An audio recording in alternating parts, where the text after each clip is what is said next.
Hello, Governor. So this is my first commentary of 2016, and what better way to kick it off than with some up-and-coming games. This isn't every game coming in 2016, and it's certainly not the biggest games coming in 2016. I went for some more unknown titles, so hopefully you can find something in here that you want to keep up with and look out for this year. First up, We Happy Few by Compulsion Games. It's got this weird Fallout meets Bioshock style game thing going on, a hybrid if you will. It's got kind of a visual element from Bioshock, but then certain elements from, say, Fallout and DayZ even. It's a first-person game. You come out into this very odd world, ruled by these crazy people with weird white face mask things. So here's a few of the cool elements of this game. You need to eat and you need to drink, like a lot of these survival games. You can find like bottles to fill with water whenever you find a water pump. You can also loot a lot of places and collect weapons to then craft items. And then entering these objectives, you can sneak or you can fight. Like when you beat someone down, you can hide their body a la Metal Gear Solid and Assassin's Creed. You can carry their body away and hide it somewhere and approach a lot of these objectives and things you'll be doing in the game with a lot of variation. But then this ties into the final point, which is you only have one life, adding a whole layer of replayability, especially with the sneak or fight mechanic and the whole survival. Sometimes you might have a terrible roll, other times you might get a fantastic roll and you're trying so hard not to die. And there is a gameplay trailer for We Happy Few. It's a 15-minute preview gameplay trailer by the actual guys at Compulsion Games. Definitely check that out if this takes your fancy pants. Moving on, HellBlade by Ninja Theory.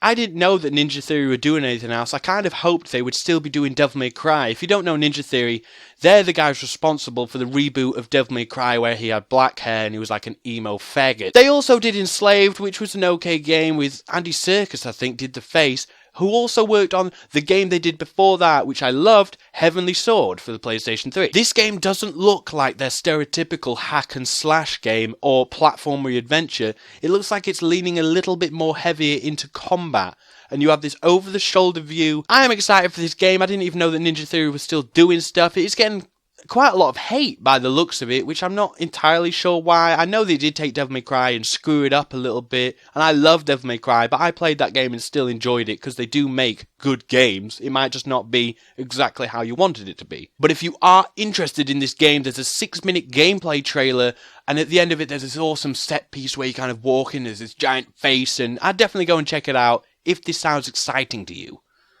Only if it sounds exciting, though. If you just think it sounds good, then get out of here. Adrift. Let me paint a picture. It looks like the spaceship that you're stationed on has been mostly destroyed, and then you have to kind of survive in this environment. It looks like the enemy's less like monsters and space aliens, not regular aliens, space aliens. It's more surviving from the natural environment that is space, finding oxygen and travelling to different parts of this broken ship, trying to figure out what happened and how you're going to survive. At the moment, there's not too much revealed about the game, but I can say it has got that survival element where you're looking for, say, oxygen to keep your suit going, and you're travelling from different places in the ship, so you'll be inside one section that's relatively untouched, and then you will go outside and have to travel across space with all this debris flying around to get to the other section of the ship that used to be connected, but after destruction is harder to get to. Again, there is a 9-minute gameplay trailer from IGN that I'll leave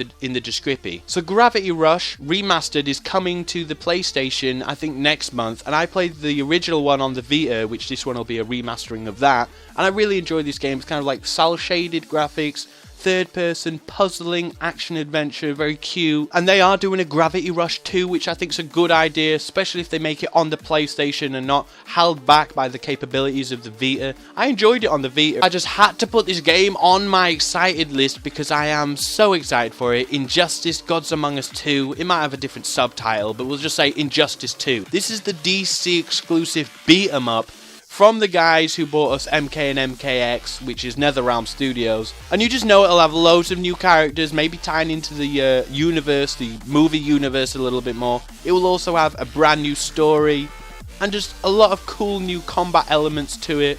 Hopefully differentiating it a little bit more from MK, so it will be a real separate game. Next up, another space game, but this one's for the Master Race. It's a PC exclusive by Lunar Software called Routine.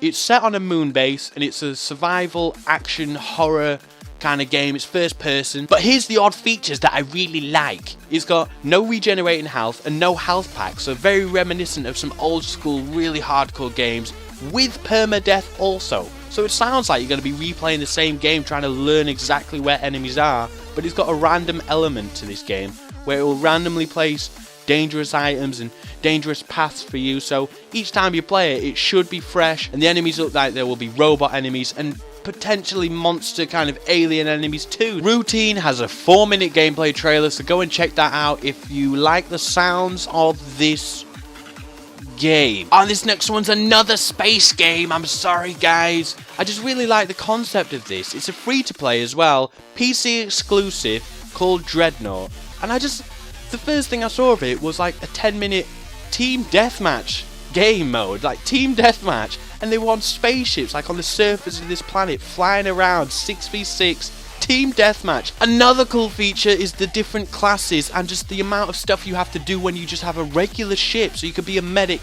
you could have a heavy ship like a Dreadnought, but then you do have to take care of your shields. You've got to think about the shields, you got to think about what guns you're using against this enemy.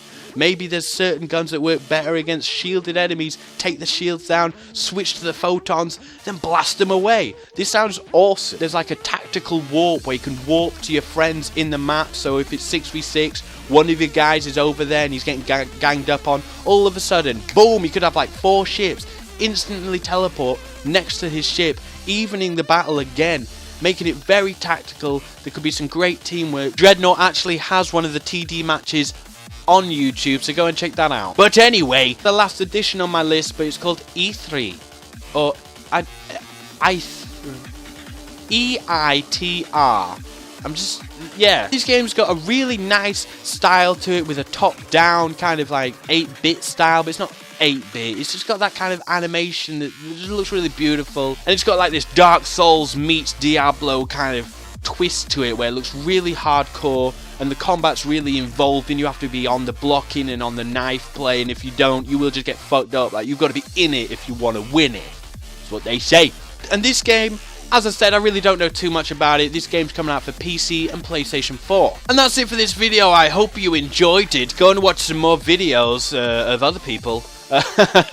Maybe some of these videos, there's some good gameplay videos of some of these. All the links, as I said, they're in the description. And I will see you all later.